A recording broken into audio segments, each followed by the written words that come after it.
Hello students, आज हम पढ़ेंगे क्लास 12th में परागण की प्रक्रिया के बारे में। परागण किसे कहते हैं, किस प्रकार से होता है। यह क्लास 12th में आरबीएससी सिलेबस अनुसार चैप्टर 3 है और 3rd चैप्टर में हम पढ़ते हैं परागण, उसके बाद में निषेचन, उसके बाद में हम पढ़ेंगे भ्रूणपोष या एंडोस्पर्म तथा भ्रूण का परिवर्धन किस प्रकार से होता है। तो सबसे पहले ध्यान दें, अपन आज पढ़ेंगे परागण किसे कहते हैं, किस प्रकार से होता है और परागण की विधियों के बारे में अध्ययन करेंगे। तो सबसे पहले आपको ध्यान रखना है कि परागण का मतलब क्या होता है, किसे कहा जाता है, पॉलिनेशन किसे कहते हैं। तो इसमें आप ध्यान देंगे कि नर और मादा युग्मक होते हैं, वे दोनों युग्मक बनेंगे। तो इसमें आप ध्यान देंगे कि नर युग्मक बनते हैं वो किसमें बनते हैं, परागकोश के भीतर बनते हैं। और परागकोश के भीतर आपको पता होगा लघु बीजाणुधानी होगी और लघु बीजाणुधानियों के अंदर लघु बीजाणुओं का निर्माण होगा और लघु बीजाणुओं के परिवर्तन के फलस्वरूप ही किसका निर्माण होता है, परागकणों का निर्माण होता है। और परागकणों का निर्माण होने के बाद ये परागकण बाहर की ओर परागकोश के डेhiscence के फलस्वरूप बाहर की ओर मुक्त होते हैं। ये परागकण होंगे, ये आपको ध्यान रखना है कि विभिन्न माध्यमों की सहायता से कहाँ पहुँचेंगे। तो आपको ध्यान रखना है कि स्त्री केसर या अंडप होगा, उस अंडप के वर्तिकाग्र के शीर्ष पर पहुँचते हैं। तो अंडप के वर्तिकाग्र के शीर्ष पर पहुँचते हैं। इस पूरी प्रक्रिया को हम क्या कहते हैं, तो आपको ध्यान रखना है, इस पूरी प्रक्रिया को हम क्या कहेंगे, परागण कहा जाता है या पोलिनेशन कहा जाता है। तो ये आपको ध्यान रखना है, परागकोश है और परागकोश से परागकण मुक्त होकर कहाँ जाते हैं, तो आपको ध्यान रखना है अंडप के वर्तिकाग्र तक पहुँचते हैं। अंडप के कौन से भाग तक पहुँचते हैं, वर्तिकाग्र पर पहुँचते हैं। तो इस प्रक्रिया को हम क्या कहते हैं, परागण कहा जाता है। क्लियर हो गया। परागण की परिभाषा क्या ध्यान रखनी है आपको, तो परागकोश से परागकणों का मुक्त होकर के और कहाँ पहुँचना, वर्तिकाग्र तक पहुँचना क्या कहलाता है, तो परागण कहलाता है। तो ये हमें ध्यान रखना है किसके बारे में, परागण के बारे में। यानी परागण किसे कहेंगे, तो आप क्या ध्यान देंगे कि परागकोश से परागकणों का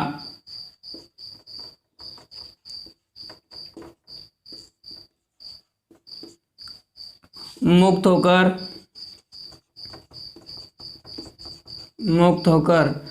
अंडप के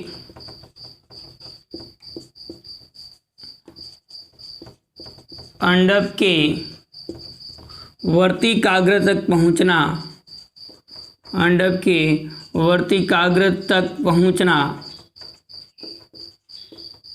क्या कहलाता है, परागण कहलाता है। क्लियर हो गया।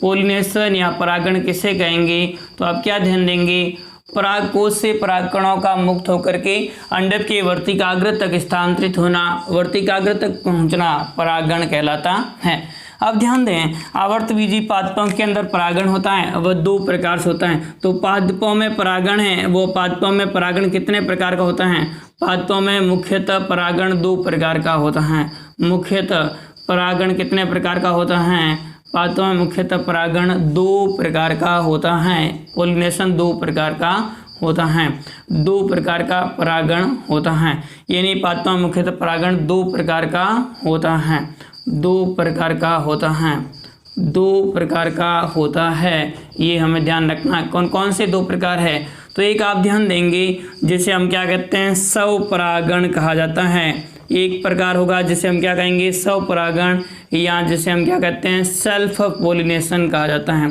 तो पहला प्रकार कौन सा ध्यान रखना है, स्वपरागण या सेल्फ पोलिनेशन।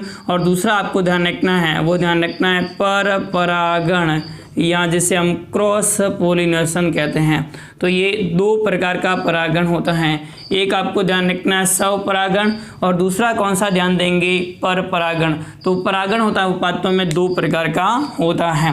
पहली फर्स्ट बात करेंगे हम किसके बारे में, स्वपरागण के बारे में। स्वपरागण किसे कहा जाता है, किस प्रकार से होता है, स्वपरागण या सेल्फ पोलिनेशन किसे कहते हैं। तो उस बारे में बात करें कि स्वपरागण किसे कहते हैं, तो आपको क्या ध्यान रखना है, जब एक पुष्प के परागण होते हैं, परागकण होते हैं, वे परागकण उसी पुष्प की वर्तिकाग्र पर या उसी पौधे पर उपस्थित किसी दूसरे पुष्प की वर्तिकाग्र पर स्थानांतरित होते हैं, तो उसे हम क्या कहते हैं, स्वपरागण कहा जाता है। तो आप क्या ध्यान देंगे, जब परागकणों का स्थानांतरण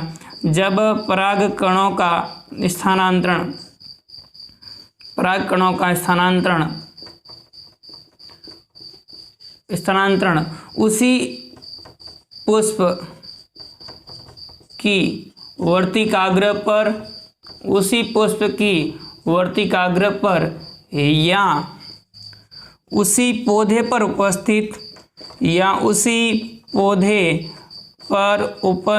दूसरे पुष्प की वर्तिकाग्र पर उपस्थित दूसरे पुष्प की वर्तिकाग्र पर होता है, दूसरे पुष्प की वर्तिकाग्र पर होता है, तो उसे हम क्या कहते हैं? तो उसे हम क्या कहेंगे? स्वपरागण कहा जाता है। तो उसे हम क्या कहेंगे? स्वपरागण कहते हैं। अर्थात जब परागकण होते हैं वे परागकण स्थानांतरित होकर के उसी पुष्प की या तो वर्तिकाग्र पर पहुंचेंगे या आपको ध्यान रखना उसी पौधे पर उपस्थित किसी दूसरे पुष्प की वर्तिकाग्र पर पहुंचते हैं, तो उसे हम क्या कहते हैं? स्वपरागण कहा जाता है। तो ये आपको ध्यान रखना है कि स्वपरागण किसे कहते हैं। तो आपको क्या ध्यान रखना है कि जब परागकणों का स्थानांतरण होगा वो उसी पुष्प की वर्तिकाग्र पर या उसी पौधे पर उपस्थित किसी दूसरे पुष्प की वर्तिकाग्र पर होता है, तो उसे हम क्या कहेंगे? स्वपरागण कहा जाता है। स्वपरागण होता है यह 2 प्रकार का होता है। यानी स्वपरागण कितने प्रकार का होगा? तो स्वपरागण होता है यह 2 प्रकार का होता है। ध्यान दें, स्वपरागण 2 प्रकार का होता है, 2 प्रकार से होता है। दोनों कंडीशन हमें दिख रही है। एक तो आपको ध्यान रखना उसी पुष्प पर या आपको ध्यान रखना है उसी पौधे पर उपस्थित, तो 2 प्रकार का होता है। स्वपरागण कितने प्रकार का होगा? 2 प्रकार से हो सकता है। एक आपको ध्यान रखना है पहला प्रकार जिसे हम क्या कहेंगे? स्वयुग्मन कहेंगे। क्या कहेंगे? स्वयुग्मन। तो इस प्रकार से स्वयुग्मन या जिसे इंग्लिश में हम कहेंगे ऑटोगेमी, क्या कहेंगे? ऑटोगेमी या स्वयुग्मन कहा जाता है। और दूसरा होगा जिसे हम क्या कहेंगे? सजात पुष्पी परागण, जिसे हम क्या कहेंगे? सजात पुष्पी परागण कहा जाता है। तो इस प्रकार से 2 प्रकार का होगा। एक आपको कौन सा ध्यान रखना है? स्वयुग्मन। दूसरा कौन सा ध्यान रखना है? सजात पुष्पी परागण कहा जाता है, जिंटोनोगेमी जिसे हम कहेंगे। तो इस प्रकार से 2 प्रकार का स्वपरागण हो सकता है। पहला ध्यान दें वो कौन सा ध्यान रखना है? स्वयुग्मन। यानी इस प्रकार की परिस्थिति होगी, इसमें परागकणों का स्थानांतरण होगा उसी पुष्प की वर्तिकाग्र पर होता है। यानी जब परागकणों का स्थानांतरण उसी पुष्प पर होता है तो उसे हम क्या कहेंगे? स्वपरागण कहते हैं। यानी इस प्रकार के परागण में परागकणों का स्थानांतरण, इस प्रकार के परागण में परागकणों का स्थानांतरण उसी पुष्प की वर्तिकाग्र पर होता है, उसी पुष्प की वर्तिकाग्र पर होता है, उसी पुष्प की वर्तिकाग्र पर होता है। अर्थात आप क्या ध्यान देंगे कि जो पुष्प है वह पुष्प अपने ही परागकणों से परागित होता है, अपने ही परागकणों से परागित होता है, तो उसे हम क्या कहेंगे? तो आपको ध्यान रखना है उसे हम स्वयुग्मन कहेंगे। इस प्रकार की परिस्थितियों जिसमें यहाँ पर इस प्रकार से ये इसी पुष्प का जो परागकोश है उससे परागकण मुक्त होंगे और कहाँ जाएंगे? तो आपको ध्यान रखना उसी वर्तिकाग्र पहुंचेंगे, तो उसे हम क्या कहेंगे? स्वयुग्मन या ऑटोगेमी कहा जाता है। यानी इस प्रकार के परागण में परागकणों का स्थानांतरण होता है वो उसी पुष्प की वर्तिकाग्र पर होता है जिस पुष्प से परागकण उत्पन्न होते हैं। अर्थात पुष्प होगा वह अपने ही परागकणों से क्या होता है? परागित होता है। तो इस प्रकार की परिस्थिति होगी उसे हम क्या कहेंगे? स्वयुग्मन या ऑटोगेमी कहा जाता है। तो ये हमें ध्यान रखना है स्वयुग्मन या ऑटोगेमी के बारे में। दूसरा आपको क्या ध्यान रखना है? सजात पुष्पी परागण या जिंटोनोगेमी। इसके अंदर आप क्या ध्यान देंगे कि इस प्रकार की परागण में परागकणों का स्थानांतरण होता है वो उसी पौधे पर उपस्थित दूसरे पुष्प की वर्तिकाग्र पर होता है। तो इसमें परागकणों का स्थानांतरण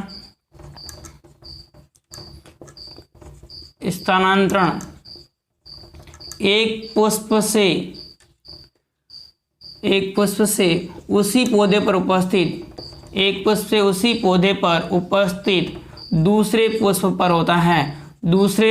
पर होता है, इसमें परागकणों का स्थानांतरण है वो कहाँ से कहाँ की ओर होगा, तो आप ध्यान देंगे कि इसमें परागकणों का स्थानांतरण होता है वो एक पुष्प से उसी पौधे पर उपस्थित दूसरे पुष्प के पर होता है या दूसरे पुष्प की वर्तिकाग्र पर होता है, दूसरे पुष्प की वर्तिकाग्र पर होता है, दूसरे पुष्प की वर्तिकाग्र पर होता है, तो उसे हम क्या कहेंगे, सजात पुष्पी परागण कहते हैं। यानी इसके अंदर परागकण होगा वह एक ही पौधे के दो अलग अलग पुष्पों के मध्य होगा। इन एक ही पौधे के दो अलग अलग पुष्पों के मध्य जब परागण होता है तो इस प्रकार के परागण को हम क्या कहेंगे, सजात पुष्पी परागण या जिंटोनोगेमी कहा जाता है। तो ये हमें ध्यान रखना है कि एक ही पौधे के दो पुष्पों के मध्य परागकणों का स्थानांतरण होगा तो उसे हम क्या कहेंगे, सजात पुष्पी परागण कहा जाता है। देखा जाए तो ये आनुवंशिकी रूप से दोनों पौधों के पुष्प वो समान है, तो आनुवंशिकी रूप से तो ये क्या हो गया, स्वपरागण हो गया, जबकि पारिस्थितिकी दृष्टि से क्या है, पर परागण है। तो आप ध्यान देंगे यह आनुवंशिक दृष्टि से तो क्या है, तो आपको ध्यान रखना है आनुवंशिक दृष्टि से ये क्या है, स्वपरागण है।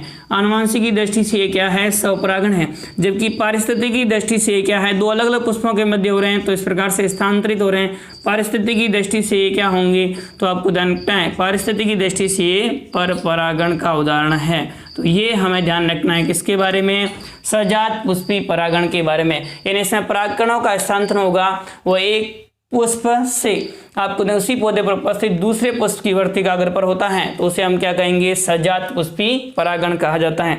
और सजात पुष्पी परागण होते हैं उसके अंदर आप ध्यान देंगे तो आपको इसमें देखना है कि आनुवंशिक दृष्टि से तो किसका उदाहरण है, स्वपरागण का उदाहरण है, जबकि आपको ध्यान रखना है पारिस्थितिकी दृष्टि से किसका उदाहरण है, तो पर परागण का उदाहरण है। ये हमें ध्यान रखना है। और इस प्रकार का देखा जाता है वो आप ध्यान देंगे तो मक्का में देखा जाता है और ककड़ी में इस प्रकार का देखा जाता है, तो मक्का में या ककड़ी में इस प्रकार का देखा जाता है। तो ये हमें ध्यान रखना है, मक्का और ककड़ी में इस प्रकार का सजात पुष्पी परागण देखने को मिलता है।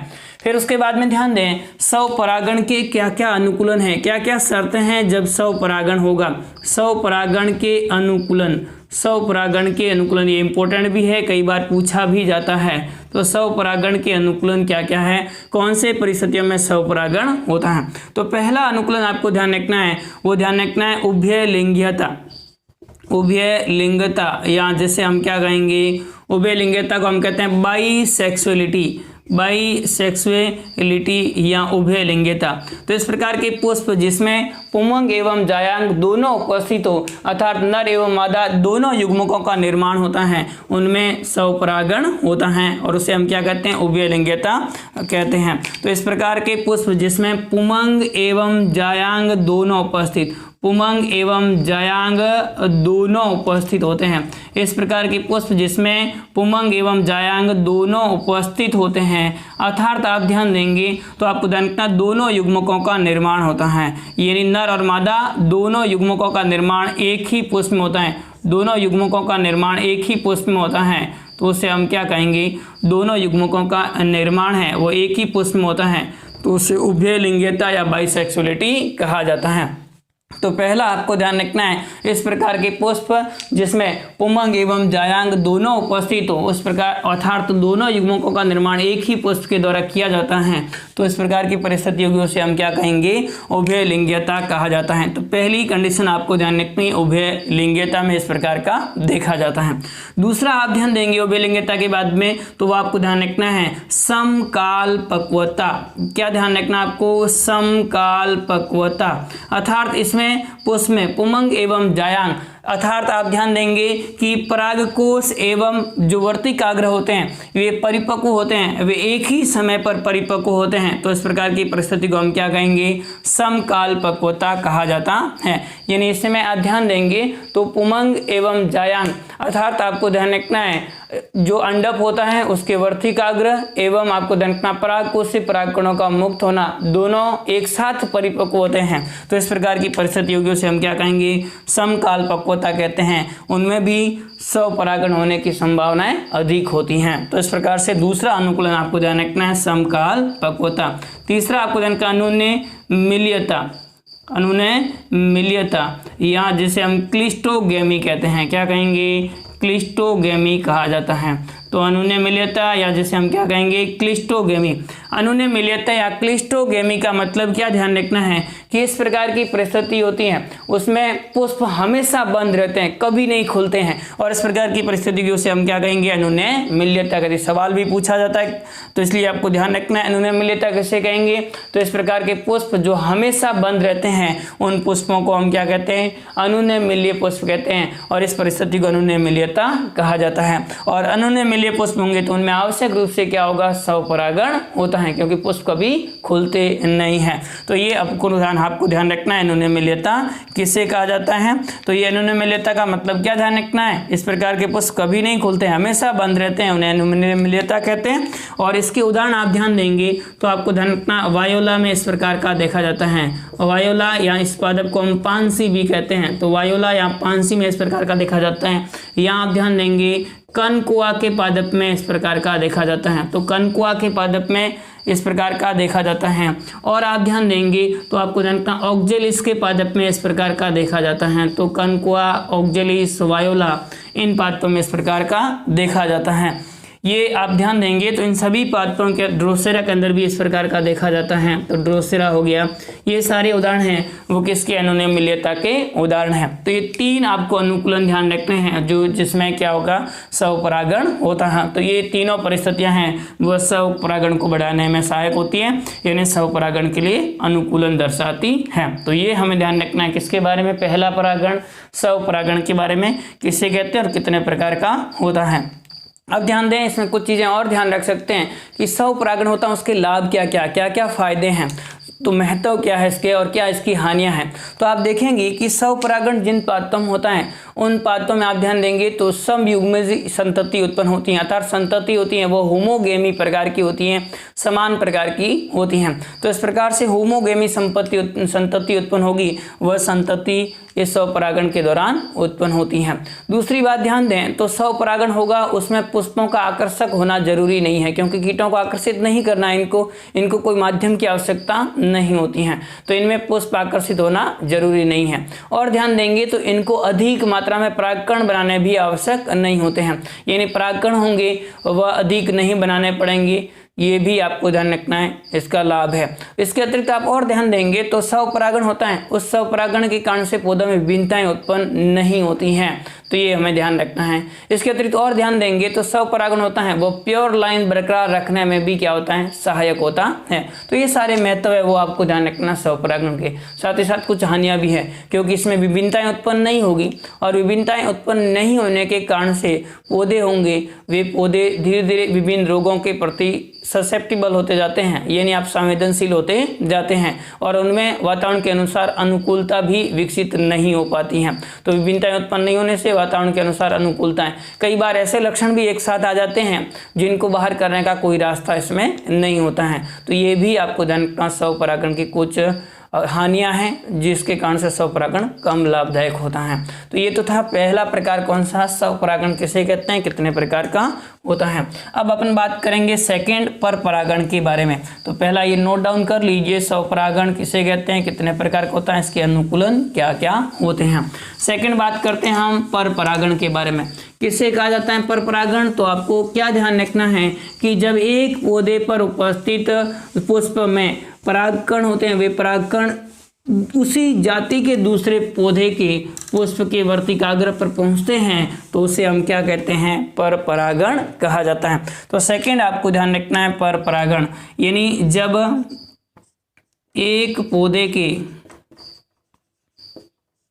पुष्प से पराग कणों का स्थानांतरण, पुष्प से पराग कणों का स्थानांतरण, पराग कणों का स्थानांतरण उसी जाति के दूसरे पौधे के पुष्प के वर्तिकाग्र तक होता है, पुष्प के वर्तिकाग्र तक होता है, तो उसे हम क्या कहेंगे परपरागण कहा जाता है। यानी एक पौधे के पुष्प के परागकणों का स्थानांतरण उसी जाति के दूसरे पौधे के पुष्प के वर्तिकाग्र तक होता है तो उसे हम क्या कहेंगे क्रॉस पोलिनेशन कहा जाता है या पर परागण कहा जाता है। तो क्रॉस पोलिनेशन या पर परागण किसे कहेंगे? जब एक पौधे के पुष्प के परागकणों का हस्तांतरण उसी जाति के दूसरे पौधे के पुष्प के वर्तिकाग्र पर होता है तो उसे हम क्या कहेंगे? पर परागण कहा जाता है। अब ध्यान दें, पर परागण होगा उसके क्या क्या अनुकूलन होते हैं उस बारे में बात करेंगे हम। पर परागण के अनुकूलन, पर परागण के अनुकूलन या कौन कौन सी कंडीशंस होगी जिनमें क्या होगा? पर परागण होता है। तो पर परागण के अनुकूलन में आपको ध्यान रखना है, सबसे पहला आप ध्यान देंगे तो आपको ध्यान रखना है इसके अंदर जो पुष्प होते हैं वे पुष्प एक लिंगी होते हैं। पुष्प कैसे होंगे? एक लिंगी पुष्प होते हैं। तो उनमें क्या होगा? यूनिसेक्सुअलिटी या एक लिंगी पुष्प होंगे तो उसके अंदर आवश्यक रूप से क्या होगा? पर परागण होता है। यानी कुछ पौधों के अंदर पुष्प होते हैं वे एक लिंगी होते हैं, यानी उसमें या तो नर जननांग होगा या मादा जननांग होगा, या तो उसमें पुमंग होगा या उसमें क्या होगा? जायांग होगा। तो इस प्रकार की परिस्थिति होती है, उनमें क्या होगा? आवश्यक रूप से स्वपरागण होता है, पर परागण होता है, क्योंकि इसमें क्या है? तो आपको ध्यान रखना है दोनों जो है वो आपको ध्यान रखना है एक साथ उपस्थित नहीं होते हैं, यानी एक लिंगीयता देखी जाती है। तो एक लिंगी पुष्प होंगे उनमें क्या होगा? तो आपको क्या ध्यान रखना है? उनके अंदर पर परागण होता है। तो एक लिंगी परिस्थिति होगी उसके अंदर क्या होगा? पर परागण होता है।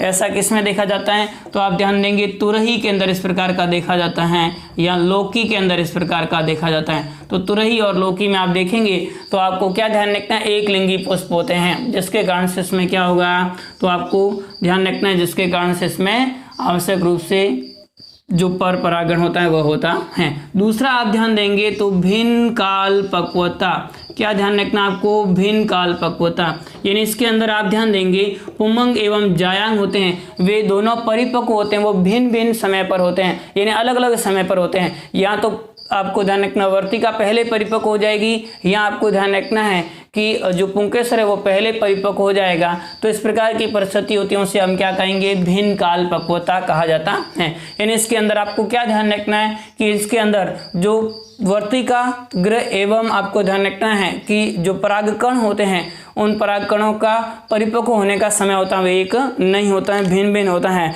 और इसके कारण से भी आपको ध्यान रखना है इसमें क्या होगा? पर परागण होता है। तो ये पर परागण की दूसरी शर्त आपको ध्यान रखनी है, कौन सी? भिन्न काल पक्वता। और भिन्न काल पक्वता में आप ध्यान देंगे दो परिस्थितियां हो सकती हैं। एक तो आपको ध्यान रखना है पूर्वता हो सकती है, यहाँ प्रोटोडेंड्री कहेंगे तो इस प्रकार से प्रोटोडेंड्री कहेंगे तो इस प्रकार से आपको ध्यान रखना है प्रोटोडेंड्री या प्रोटोएंड्री तो इस प्रकार से प्रोटेंड्री का मतलब क्या हुआ? कुपूर्वता। जब आपको ध्यान रखना है इसके अंदर पुंकेसर होते हैं वो पहले परिपक्व होते हैं, पुंकेसर पहले परिपक्व हो जाते हैं, पुंकेसर पहले परिपक्व हो जाते हैं तो उसे हम क्या कहेंगे? कुपूर्वता कहा जाता है।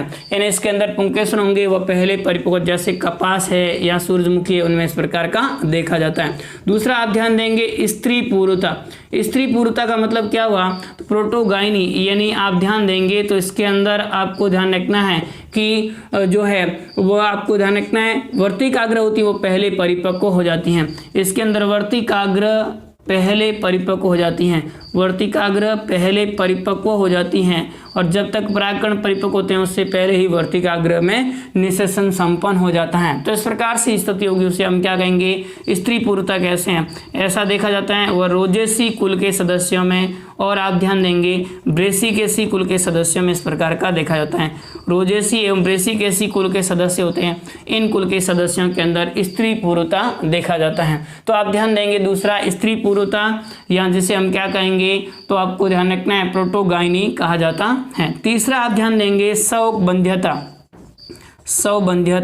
तो इस प्रकार से स्वबंध्यता में आप ध्यान देंगे सेल्फ स्टेरिलिटी, स्वबंध्यता, या जैसे इंग्लिश में हम कहेंगे सेल्फ स्टेरिलिटी। तो इस प्रकार से सेल्फ स्टेरिलिटी या जो स्वबंध्यता उसमें आप क्या ध्यान देंगे कि कुछ पात्रों के अंदर जो परागकण होते हैं वे परागकण अपने ही पुष्प की वर्तिकाग्र पर अंकुरित नहीं हो पाते हैं, जनन नहीं कर पाते हैं। तो इस प्रकार की परिस्थितियों से हम क्या कहेंगे? स्वबंध्यता कहा जाता है।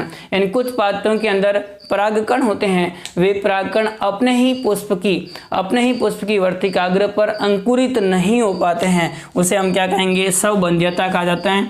ऐसा किसमें देखा जाता है, तो अंगूर में इस प्रकार का, वाइटिस में इस प्रकार का देखा जाता है। इसके अतिरिक्त आप ध्यान देंगे राखीबेल या पैसिफ्लोरा के अंदर भी इस प्रकार का देखा जाता है। तो पैसिफ्लोरा या पैसिफ्लोरा का भी हम क्या कहते हैं, राखीबेल कहा जाता है। तो राखीबेल के अंदर इस प्रकार का देखा जाता है, अंगूर के अंदर इस प्रकार का देखा जाता है, जिनके अंदर सेल्फ स्टेबिलिटी होती है, यानी अपने द्वारा बनाए हुए पुष्प के परागकण होते हैं, वो उसी पुष्प की वर्तिकाग्र पर अंकुरित नहीं हो पाते हैं, तो उसे हम क्या कहेंगे, स्वबंध्यता कहा जाता है। तो ये तीसरा अनुकूलन आपको ध्यान रखना है स्वबंध्यता के बारे में। चौथा अनुकूलन आप ध्यान देंगे तो आपको क्या ध्यान रखना है, तो इसमें आप देखेंगे कि चौथा अनुकूलन है वो हर्कोगेमी है। कौन सा है, हर्कोगेमी। हर्कोगेमी के अंदर आप क्या ध्यान देंगे, इसके अंदर आप ध्यान देंगे तो वर्तिकाग्र एवं परागकोश के मध्य, वर्तिकाग्र एवं पुंकेसर के मध्य, वर्तिकाग्र एवं पुंकेसर के मध्य कोई संरचनात्मक अवरोध पाया जाता है। मध्य कोई संरचनात्मक अवरोध, कोई भी संरचनात्मक अवरोध पाया जाता है। कैसा अवरोध पाया जाता है, तो आप ध्यान देंगे संरचनात्मक अवरोध पाया जाता है। और संरचनात्मक अवरोध होने के कारण से, संरचनात्मक अवरोध पाया जाता है, और संरचनात्मक अवरोध होने के कारण से इनमें स्वपरागण नहीं हो पाता है, तो उसे हम क्या कहेंगे, हर्कोगेमी कहा जाता है। तो ये आप ध्यान देंगे वर्तिकाग्र एवं पुंकेसर के मध्य कोई भी संरचनात्मक अवरोध उपस्थित हो तो उस प्रकार की परिस्थिति को हम क्या कहेंगे, हर्कोगेमी कहा जाता है। और हर्कोगेमी होता है, उसके अंदर उदाहरण ध्यान देंगे तो आप ध्यान देंगे कैरियोफिलेसी, कैरियोफिलेसी कुल के सदस्य होने उनमें इस प्रकार का देखा जाता है, जिनके अंदर आप ध्यान देंगे तो आपको ध्यान रखना है हर्कोगेमी देखा जाता है। आप ध्यान देंगे तो इसके अंदर जो पुंकेसर होता है उसकी लंबाई कम होती है और वर्तिकाग्र होती है या वर्तिका की लंबाई होती है वह अधिक होती है, और वर्तिका की लंबाई अधिक होने के कारण से इसमें स्वपरागण नहीं हो पाता है, कैरियोफिलेसी। इसके अतिरिक्त आप ध्यान देंगे कलहारी के पादप में भी इस प्रकार का देखा जाता है, जिनके अंदर भी क्या नहीं होता है, स्वपरागण नहीं होता है। तो ये हमें ध्यान रखना है, कलहारी और कैरियोफिलेसी कुल के सदस्य होते हैं जिनके अंदर हर्कोगेमी की परिस्थिति देखी जाती है। तो ये चौथा अनुकूलन है, ये हम ध्यान रखना है। और पांचवा अनुकूलन आप ध्यान देंगे तो आप इसमें ध्यान रख सकते हैं कि जो पादप होते हैं उनमें विषम वर्तिकात्व होता है, विषम वर्तिकात्व, यानी आप ध्यान देंगे तो इसके अंदर आपको ये ध्यान रखना है कि या तो वर्तिका की लंबाई अधिक होती है, पुंकेसर की लंबाई कम होती है, या फिर आप ध्यान देंगे कि पुंकेसर की लंबाई अधिक होती है और वर्तिका की लंबाई कम होती है। तो इस प्रकार की परिस्थितियों के अंदर आपको ध्यान रखना है कि इनमें क्या होगा, परपरागण होता है। यानी यहाँ ध्यान देंगे आप कि वर्तिका की लंबाई अधिक और पुंकेसर की लंबाई कम होती है तो उसे हम पेनाइड कहते हैं। क्या कहेंगे, पेनाइड। यदि आप ध्यान देंगे पुंकेसर की लंबाई क्या हो, अधिक हो, पुंकेसर की लंबाई क्या हो, अधिक, पुंकेसर की लंबाई आपको ध्यान रखना है इसमें कम होती हैं और वर्तिका की लंबाई अधिक होती है तो उसे पेनाइड कहेंगे। और आप ध्यान देंगे अगर पुंकेसर की लंबाई होती हैं वह आपको ध्यान रखना अधिक होती हैं तो उसे हम थर्माइड कहते हैं। क्या कहेंगे, थर्माइड। तो इस प्रकार से थर्माइड या पेनाइड ये दोनों परिस्थिति होती हैं, उस परिस्थितियों को हम विषम वर्तिकात्व कहेंगे। और इस परिस्थिति के अंदर हमेशा क्या होगा, तो परपरागण होता है। तो ये सारे अनुकूलन हैं वो किसके आपको ध्यान रखना है, परपरागण के अनुकूलन कौन कौन से होते हैं। तो परपरागण के अनुकूलन में सबसे पहला आपको ध्यान रखना एक लिंगी, दूसरा भिन्न काल पक्वता, तीसरा स्वबंध्यता, चौथा हर्कोगेमी और पांचवा विषम वर्तिकात्व। ये 5 अनुकूलन होते हैं जिसके फलस्वरूप इन पादपों में परपरागण होता है।